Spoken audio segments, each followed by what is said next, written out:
Well, the Indianapolis Colts wrap up preseason in a strong game versus the Philadelphia Eagles, defeating the Eagles 27-13. A lot of good, a lot of bad, but I like what we saw today from Anthony Richardson. Let's talk about him first. Anthony Richardson looked pretty good. As you see, I have the little fly Eagles flight thing going on in the background here.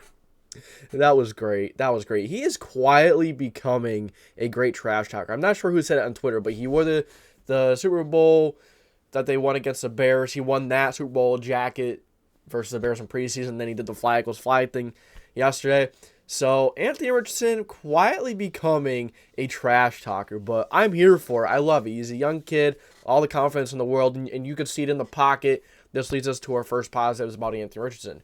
He just looks absolutely incredible in the pocket. His pocket presence is impressive, stepping up, and then eventually having to break one out if he needs to, spinning out defenders who are coming in loose.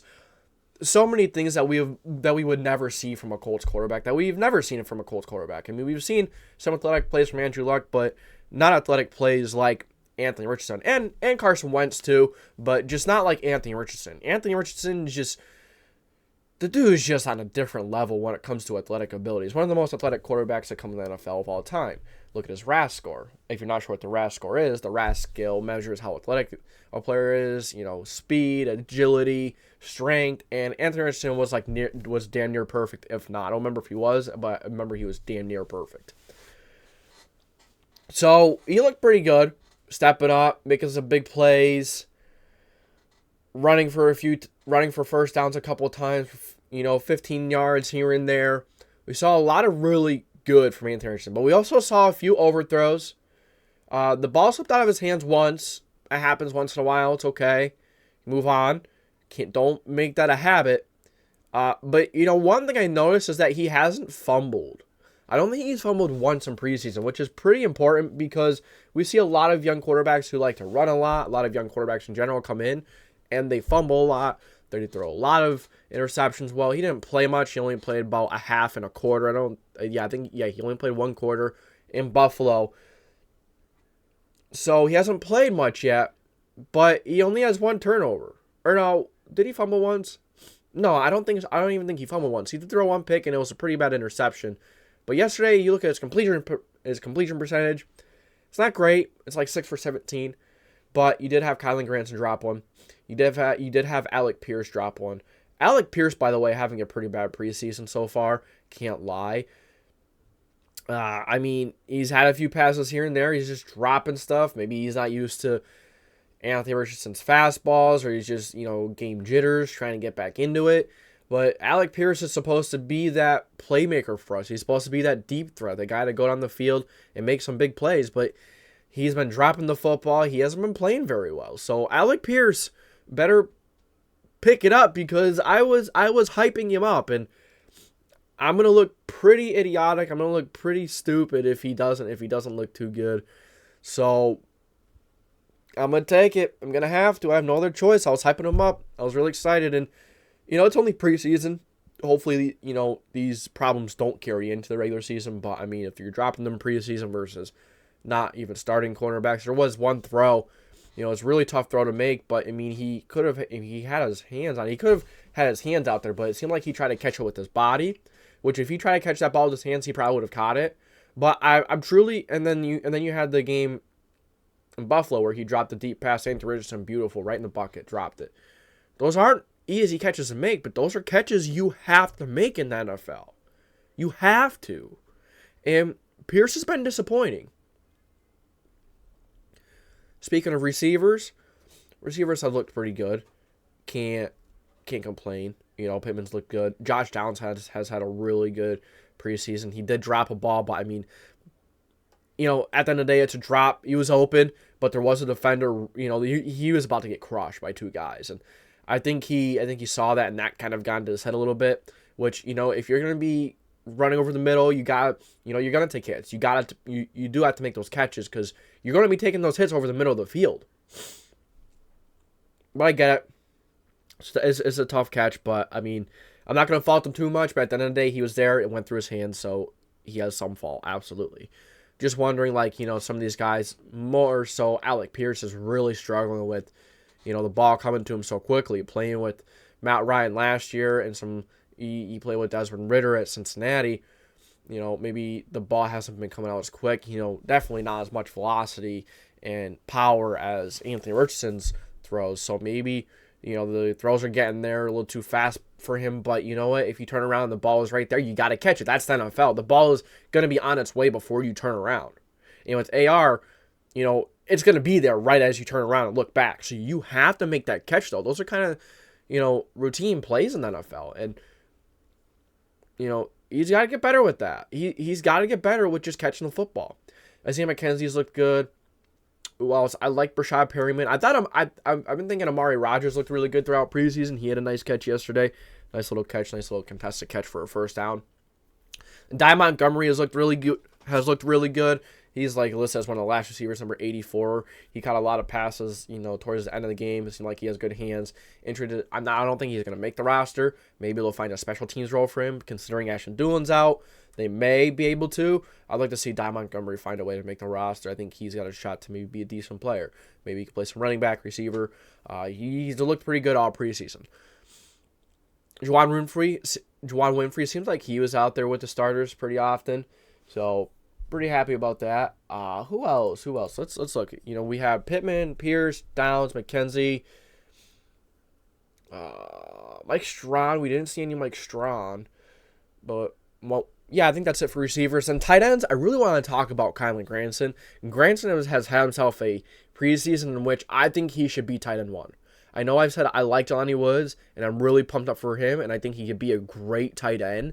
But Kylan Granson has been the one out there making plays. I think Kylan Granson should be a tight end 1 right now. But, maybe they're going to start Jelani Woods anyways because we know how talented he is. But, I mean, man, we have ourselves a really good tight end room here. He's making some, there's a pass that he was very difficult to catch, and he's, probably shouldn't have gotten there, but he still got there, still had his hands on it. That was a very difficult catch to make. I understand why he didn't catch that one, but the other two, really nice catches.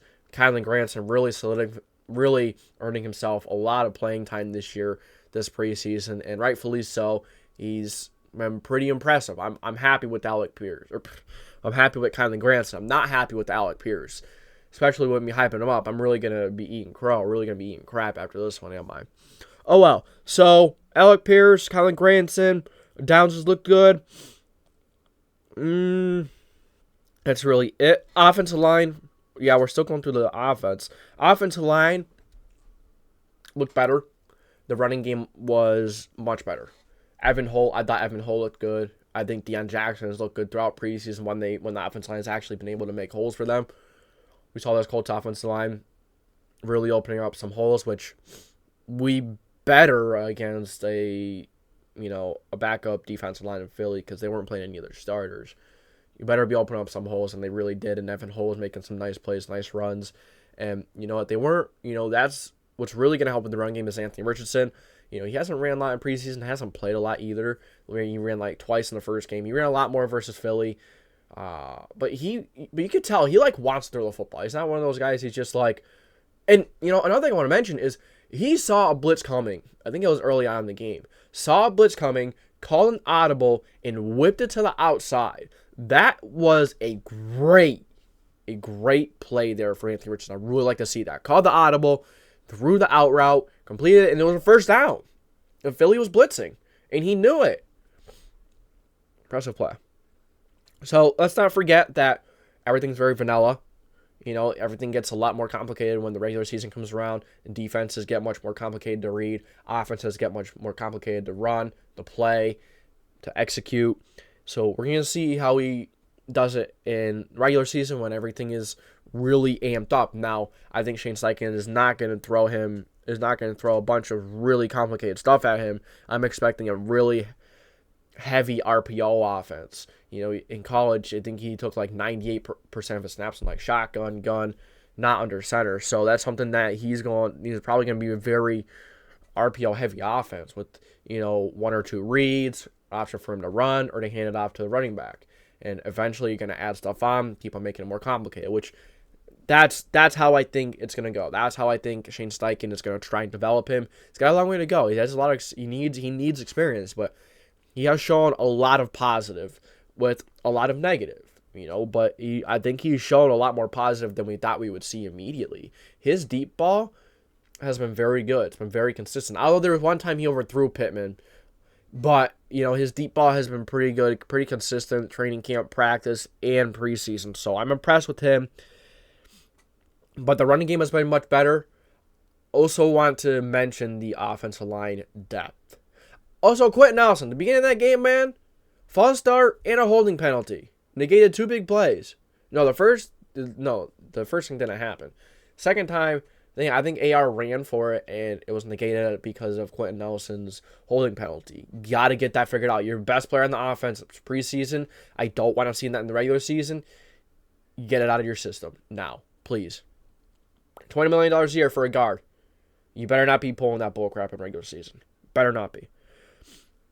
So the run game did look much better, but the depth of the offense line is really scary. Denny Pinner went down. Unsure how serious the ankle injury is. They did say that was questionable at first, so maybe it wasn't that bad. But it was preseason. Once I saw he was questionable, once I saw him go down, I'm like, he's not coming back in. It's preseason. No. And, I've said that I haven't been a fan of Denny Pinner, but when you see a player go down, you got to give him respect, and you got to hope and give him you just got to hope for, you got to hope the best for the player, because you see any player go down with an injury, it's not a good sight. It's sad to see. It hurts. It sucks.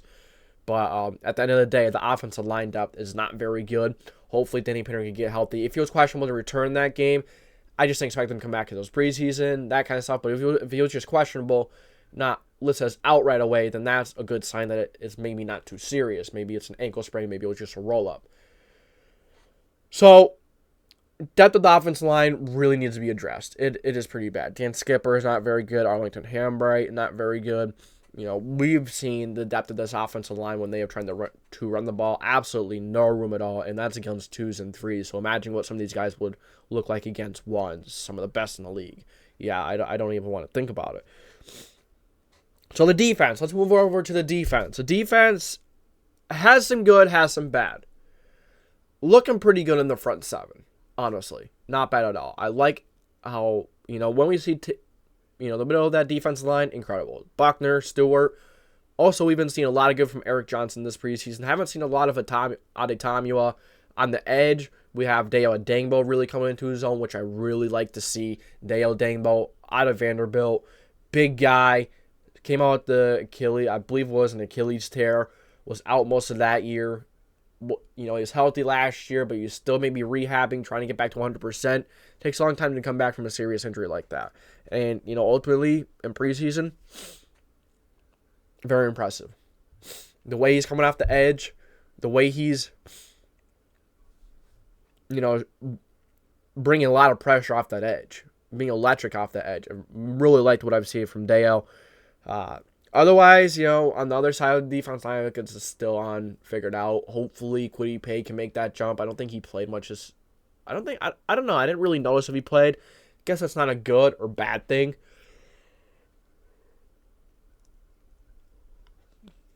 Good that at least he's out there, but bad, if he was out there, it wasn't really making much happen. But if he wasn't out there, whatever, maybe they're just not playing him. Maybe they have really, they just don't want to play him. They don't want to risk it. But they're playing Big Q. They're playing a lot of our other starters, so he should have been playing. He probably was. My biggest worry for this team, and it's going to be the Achilles heel of this team this year. One of the Achilles heels. Cornerback room. The defensive back room as a whole. I really like the safety room. I think Nick Krause has shown us a lot of good this preseason. Julian Blackman, I think, has been very good. But other than Kenny Moore, who's actually been inconsistent in the slot as well. Kenny, please stay consistent. I know you could. We know that you have elite nickel cornerback playing you. Stay consistent. If you want your money, you better find a way to stay consistent. It's the truth. Outside. DeLis Flowers looked better today. He looked okay. Darrell Baker didn't. Let's see who's listed as the Colts starters right now. Colts depth chart. I'm going to look on ESPN. I'm not going to look at our lads today. No, let's look at the Colts. It's all right, let's see. So, cornerbacks, we have Darrell Baker's listed as one, DeLis Flowers. Those two guys are listed as our starters. Julius Brents nor Darius Rush are starting as of right now. Maybe that'll change before week 1. But week 1, we're going out there and we're playing Trevor Lawrence, Calvin Ridley, Christian Kirk, Evan Ingram, Zay Jones, Travis Etienne. It's just scary to think about how this cornerback room is going to be. I've heard Darrell Baker's have a good training camp. Practices, I haven't been there to see it myself. I've heard he's been very good. Didn't have a very good preseason game. DeLis Flowers looked a little better today. Did not look great. He's shown flashes, but not enough for a starting cornerback. Hopefully, Gus Bradley can really get a system going in which it doesn't rely on the cornerbacks as badly. Because it's not a good sight. Other than Julian Blackmon, Rodney Thomas, Nick Cross. I've seen a few nice plays from Henry Black. Rodney Harrison Jr. is listed really far down the depth chart. Hopefully they move him up. Hopefully he finds a way to stay. Yeah, that he was a good safety for the Browns. Safety in general. That he was a great pickup. But Julius Brents hasn't looked great. He's been getting beat often. Darius Rush got smoked by former Colts receiver Darius Fallon. That's going to stick in my head. He hasn't been great, either way.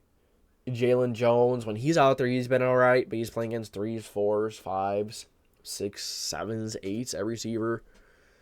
It's just, this cornerback room is very thin, very scary.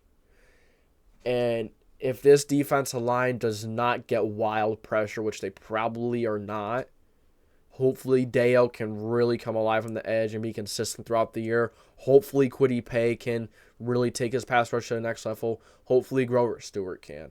We already know what Buckner's capable of. But we really need someone from this secondary to just find a way and come out of nowhere. Because it's bad.